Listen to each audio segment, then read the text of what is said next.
Imagine waking up tomorrow and discovering that 1 in every 5 homes you see listed for rent has simply vanished. Not because the owners decided to renovate, not because they're holding out for a better price, because the landlords who owned them have walked away for good. That's not a dystopian forecast. That's the reality unfolding across Britain right now in 2026. You've heard the warnings before.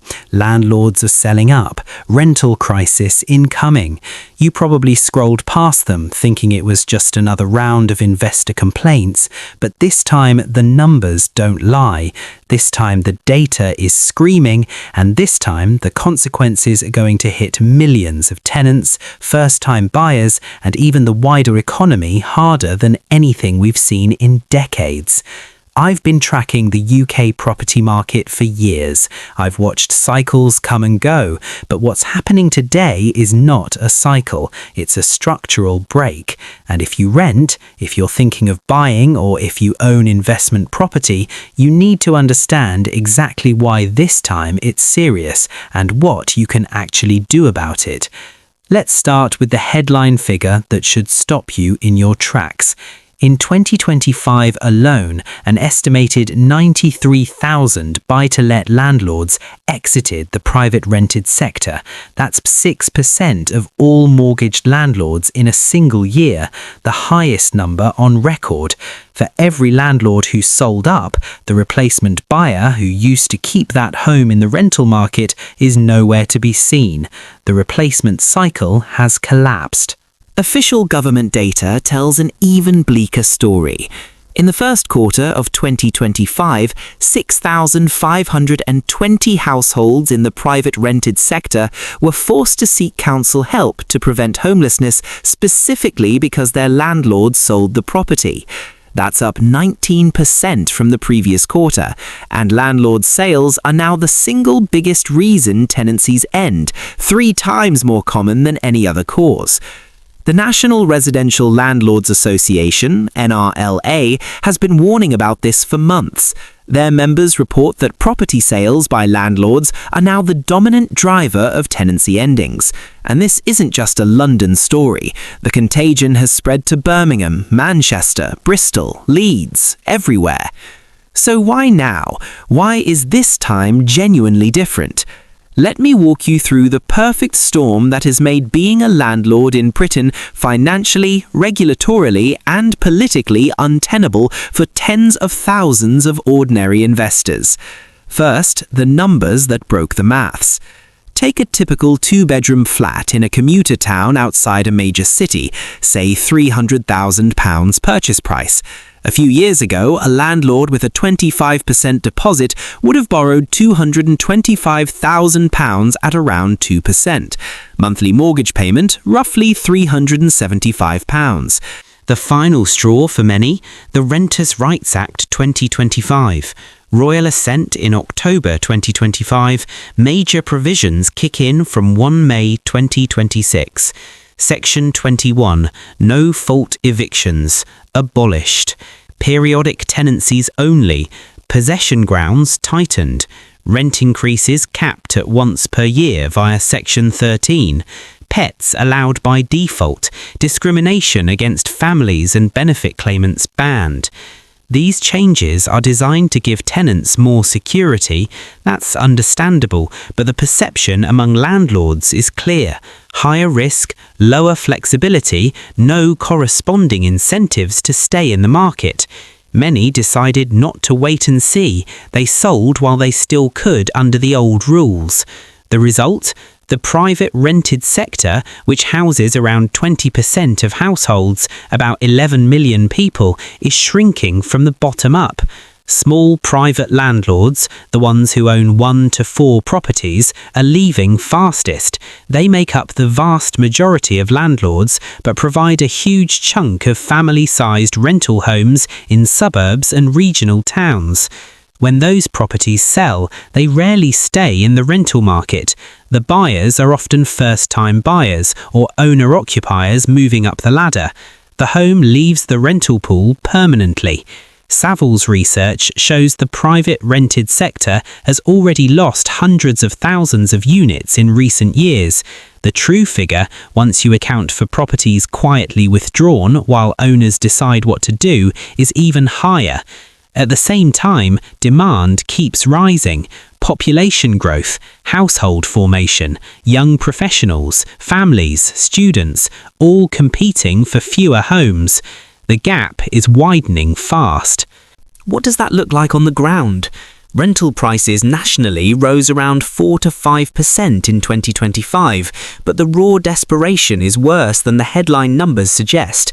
Properties still receive dozens of applications within hours, tenants offering months of rent in advance, families outbid by young professionals with higher incomes and pristine references, students in university towns sleeping on friends' floors or commuting hours because there's literally nothing available. I've heard the stories directly. A teacher in Bristol who spent 4 months viewing over 40 flats after her landlord sold. She ended up £300 a month worse off and 20 minutes further from school. A young family in Manchester, given notice, spent 6 weeks in terror of homelessness with 2 small children. They stretched their budget to breaking point just to stay housed. These aren't rare anecdotes. They're the new normal for millions. And here's the part that should worry everyone. The landlords selling today decided months ago. The pipeline is still building. Higher interest rates, new tax bans on rental income from 2027, making tax digital, EPC upgrades. Every fresh pressure tips more people over the edge. The regional picture makes it worse. London has been hammered hardest. Ultra-high prices, capped yields, intense scrutiny. But the sharpest increases in landlord sales are now in the Midlands and North, the very places that were supposed to be the affordable alternatives. Scotland and Wales face their own regulatory squeezes. This is a nationwide crisis. What happens when supply truly breaks? We're already seeing early warnings. Key workers priced out of the areas they serve, employers struggling to recruit because staff can't find anywhere to live, university towns where students can't find accommodation, a rental market that has become a brutal competition only the financially strongest can win. Worse still, when demand massively exceeds supply, landlords who remain have little incentive to maintain properties to high standards. Why invest when you have 20 applicants regardless? The power dynamic shifts entirely. The very reforms meant to improve quality risk achieving the opposite if they drive out the professional landlords who actually cared. I'm not arguing against tenant protections. Tenants deserve safety, security, and fair treatment. Many of the changes address real problems, but the implementation has been catastrophically mismanaged. Policies introduced in isolation, no serious assessment of cumulative impact on supply, no coherent strategy to replace the homes being lost. You cannot squeeze finances, pile on regulation, remove flexibility, demonize an entire sector, and expect supply to magically increase. So what comes next? Short term, 2026 to 2028, more pain. Rents will keep rising in many areas, even as growth slows nationally. Competition will intensify. Some tenants will be forced into worse accommodation, further from work, poorer condition. House sharing into their 30s and 40s will become more common. The dream of stable, affordable rental housing will slip further out of reach for ordinary people. Medium term, a new equilibrium, but at a cost. Yields will eventually rise to attract capital again, but through higher rents, not falling prices. Institutional investors and build-to-rent operators will expand, especially in cities. But they focus on new build apartments, not the suburban family homes many people actually need. The gap will persist for years, possibly decades. For landlords watching this, the old leveraged, easy return buy-to-let model is dead. Interest rates aren't going back to 1 to 2%. Section 24 isn't being reversed. Regulation is only going one way. If you're still hanging on, hoping for a return to the good old days, it's time for an honest reassessment. What remains viable: lower leverage, higher quality properties, professional management, realistic returns, corporate structures where they make sense, areas with genuine yield strength, properties you'd be happy to own long-term even if you had to live in them yourself. For tenants, strengthen your position now. Build the strongest possible rental CV, references, stable income proof, clean credit. Save for deposit and rent in advance. 6 months upfront can still win in competitive situations. Be flexible on location and property type. Start searching early. And if you have a good landlord and a home you like, do everything possible to stay. Moving in this market is brutal. For policymakers, treat rental supply as the national emergency it has become. Every decision must be assessed for its impact on supply, not just protection of existing tenants. Incentives for long-term letting, streamlined regulation that doesn't crush small landlords, tax treatment that recognizes mortgage interest as a legitimate cost, stability and predictability. That's what brings supply back. This time it truly is serious. We have reached an inflection point. The fundamental economics of private landlordism in Britain no longer work for a huge swathe of existing providers.